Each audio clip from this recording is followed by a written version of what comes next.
Welcome to Revenge Justice, where every wrong finds its payback. It started with a phone call I'll never forget. I was in my office, the afternoon sun slanting through the blinds, when my phone buzzed. The name flashing across the screen made my stomach tighten. Samantha. My older sister. We hadn't been close for years. Not since the fights, the money problems, the silence. But something about her voice that day was different. Frantic. Sharp. Desperate. "Evan," she said, "I need your help, it's about the kids." That sentence hit hard. Her kids, my niece and nephew. Two bright souls caught in a house that had always felt like a storm about to break. "What happened?" I asked. "It's complicated," she said, her breath uneven. "We're short on money. The house is under foreclosure. The bank's threatening to take everything. I need a loan, $200,000. Please, Evan. You're the only one I can ask." I didn't speak right away. My fingers tightened around the phone. "Samantha," I said softly, "you know that's not a small amount." "What about Mark?" "Her husband." She hesitated. Then came that silence, heavy, telling.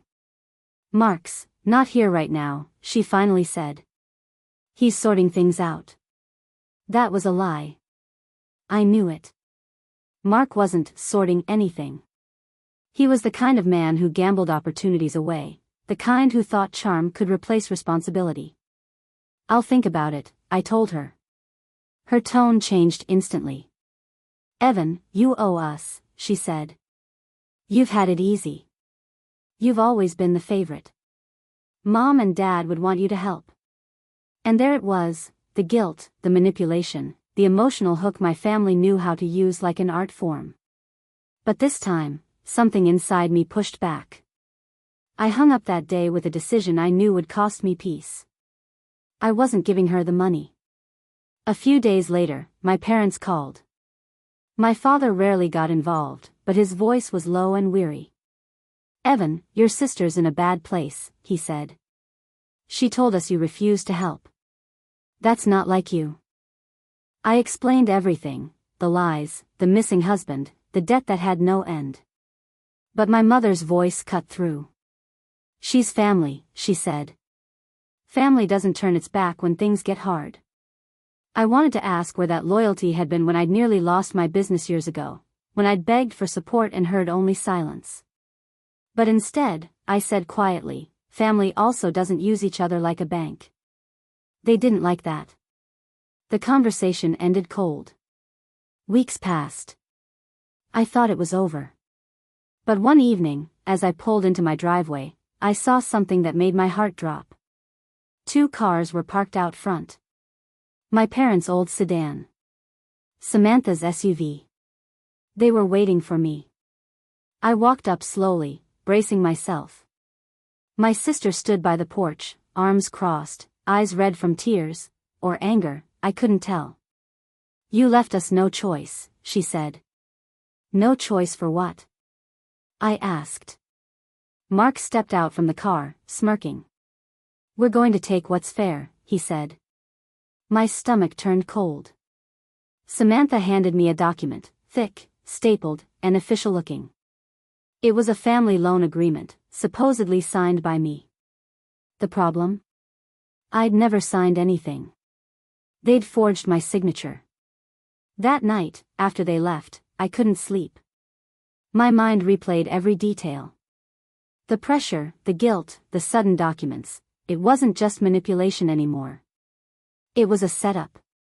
And that's when I called my lawyer, a woman named Clara. Sharp, patient, and utterly fearless. "Don't react emotionally," she said. "We'll play this their way, but smarter."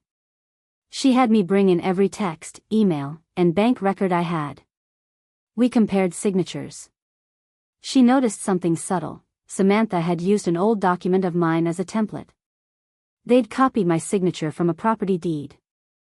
It was sloppy, but clever enough that someone less careful might have missed it.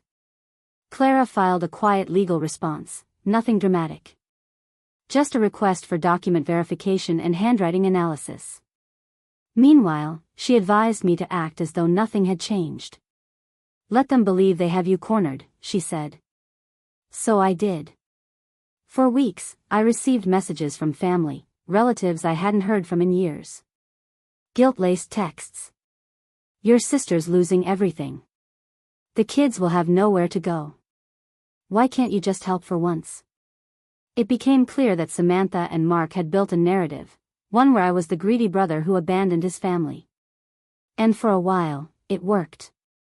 Even my parents started avoiding my calls. But while they were spinning stories, Clara and her team were gathering evidence. The handwriting analysis came back first. The signature wasn't mine. Not even close. Then came the kicker, the timestamp on the supposed loan agreement. It was created 2 days after Samantha's desperate call. The metadata in the PDF confirmed it. They'd forged the document on their home computer. But Clara wasn't done. She found something even more devastating. Mark had taken out several personal loans using fake collateral, one of which listed my name as a co-signer. When I saw that, my blood ran cold. They weren't just trying to trap me emotionally, they were building a paper trail to legally bind me to their debt. If they'd pulled it off, I could have been liable for more than $200,000. The case went to civil court quietly. No shouting, no drama, just precision. Clara presented everything: the forged signatures, the metadata, the bank records. Mark's smirk faded when the judge asked him to explain why the document's digital fingerprint matched his own laptop. Samantha broke down halfway through testimony. The lies unraveled faster than they'd been built. In the end, the judge dismissed every claim against me. But that wasn't all. Clara filed a counterclaim for attempted fraud and defamation.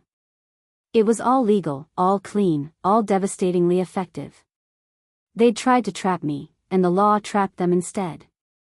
Months later, when the dust settled, I got a call from my father. His voice sounded older than I remembered. I didn't know, he said. I'm sorry. I told him I believed him, and I did. But forgiveness takes time.